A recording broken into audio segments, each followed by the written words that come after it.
피 한 방울, 침 한 방울로 각종 질병을 검사하기 위해선 그 속에 있는 성분들을 면밀히 분석해야 합니다. 하지만 그 일은 말처럼 쉬운 일이 아닌데요. 칩 위의 작은 연구실 레보너칩은 나노바이오 연구 분야의 새 장을 열고 있습니다. 체외 진단 기술과 함께 발전하고 있는 레보너칩의 또 다른 가능성은 과연 무엇일까요?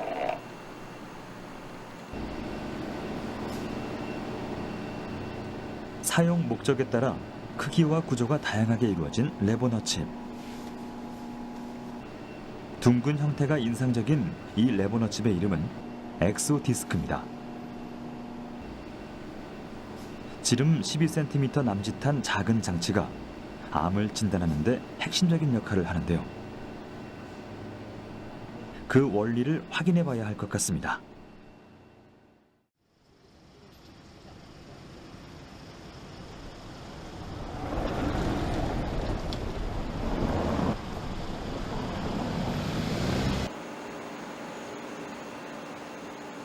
조윤경 교수 연구팀은 나노석포체라는 생체 물질을 분석하면 각종 질병 정보를 알 수 있다는 점을 착안해 나노석포체를 효과적으로 채집하는 장치를 개발했습니다.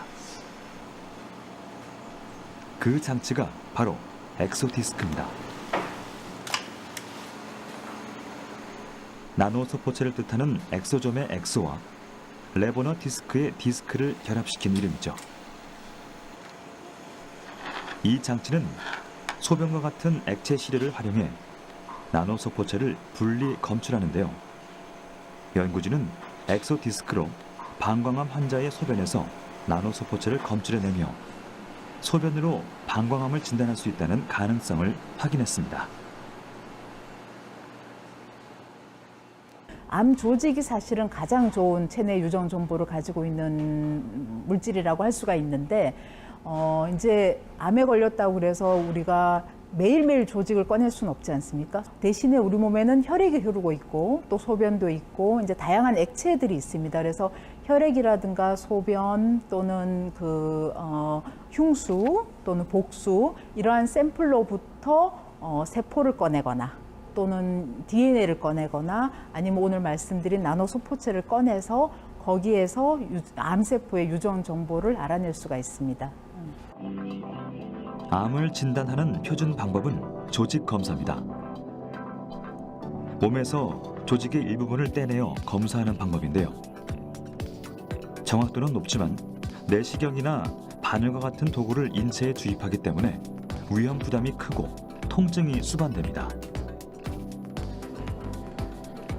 또 다른 암 진단 방법으로는 CT와 MRI 검사가 있는데요. 이 또한 조영제의 부작용으로부터 자유로울 수 없으며 비용이 비싸고 암을 초기에 발견하기 어렵다는 단점이 있습니다.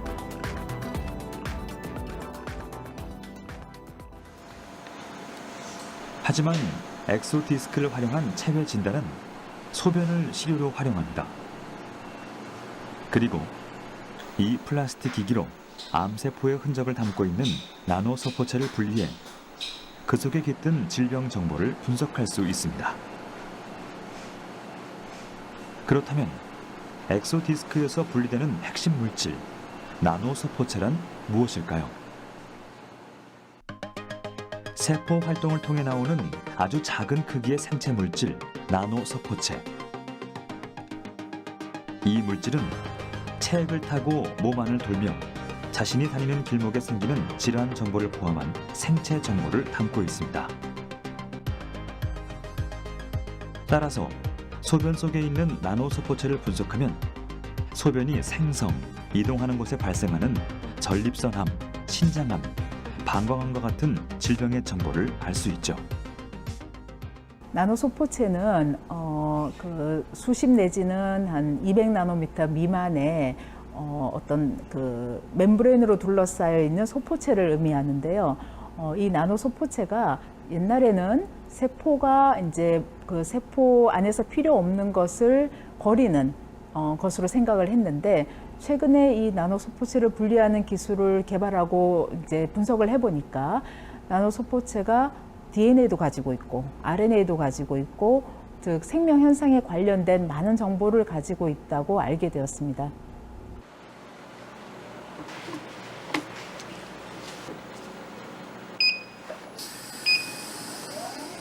엑소디스크에 소변을 넣고 원심력을 이용해 분리하면 큰 잔해물이 아래로 가라앉게 됩니다.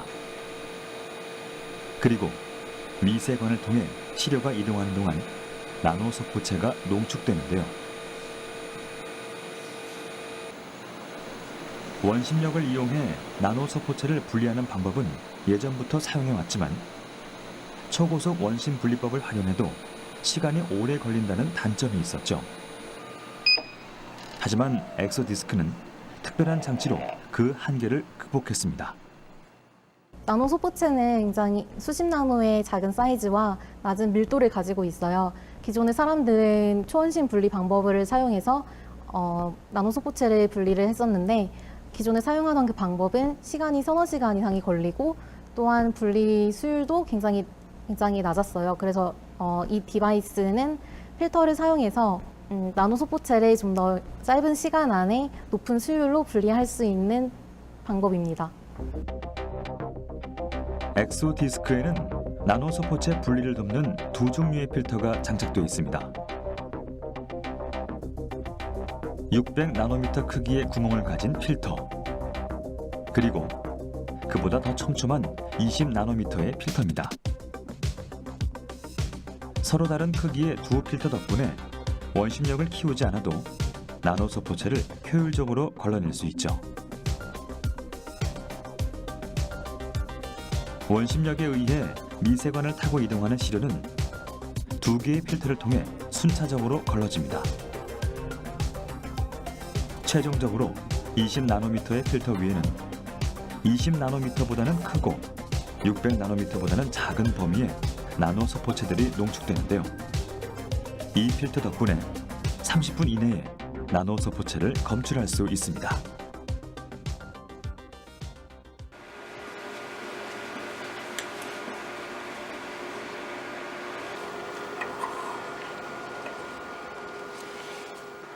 분리된 나노소포체는 나노 입자 추적 분석 검사를 통해 육안으로 확인할 수 있습니다.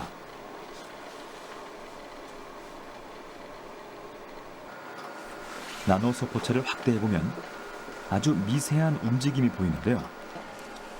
이 움직임 패턴을 분석해 나노소포체의 크기와 수량 정보를 확인합니다. 이리저리 불규칙한 움직임을 나타내는 나노소포체. 나노소포체는 40에서 1000나노미터밖에 되지 않는 아주 작은 물질로 이런 미소 입자들은 액체나 기체 속에서 불규칙하게 운동하는 현상을 보인다고 합니다. 연구진은 이러한 입자 움직임을 추적 분석해 95% 이상의 높은 나노소포체 회수율을 확인할 수 있었죠. 이는 엑소디스크에 소변을 넣어 나노소포체를 분리하는 간단한 방법으로 나노소포체를 보다 효율적으로 얻을 수 있다는 것을 확인한 결과입니다.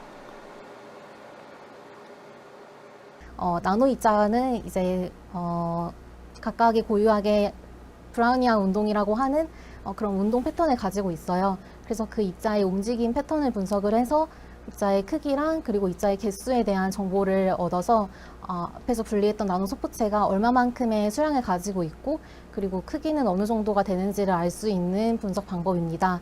그래서 저희가 앞에서 분리했던 방광암 환자의 소변에서 분리한 나노소포체와 정상인 소변에서 분리했던 나노소포체를 분석을 했을 때 방광암 환자 소변에서 분리한 나노소포체가 조금 더 많은 개수를 가지고 있는 것을 경향을 저희가 확인을 했습니다.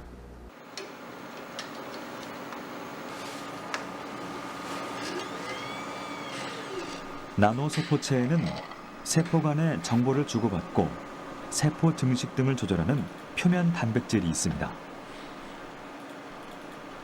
효소 면역 분석 결과 방광암 환자는 정상인에 비해 표면 단백질의 발현량이 높다는 사실을 확인했습니다. 나노소포체의 또 다른 활용 방법은 각종 유전 정보를 수집, 분석하는 것인데요.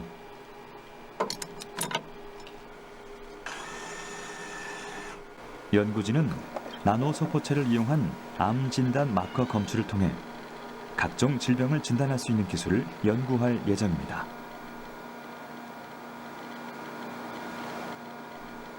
유전 정보가 깃든 물질을 좀 더 쉽게 채취하고 분석하고자 하는 노력은 체외 진단의 대중화를 앞당길 수 있을 겁니다. 이는 곧 일반인도 자신의 체액을 이용해 직접 질병을 확인할 수 있는 날이 한 걸음 더 가까워졌음을 의미합니다. 레보노 칩과 같이 언제 어디서나 누구나 사용할 수 있는 이러한 진단기기가 좀 더 보편화돼서 현재 지금 당뇨 검사처럼 집에서도 암 검사를 간단히 자주 할 수 있다면은 암을 조기에 발견할 수도 있고요. 또 암이 걸렸을 때 이게 치명적인 질병으로 느끼는 것이 아니라 예를 들면 당뇨처럼 내가 오랫동안 내 몸을 잘 관리하면서 살아갈 수 있는 하나의 지표로 활용할 수 있는 그러한 세상이 올 것이라고 생각합니다.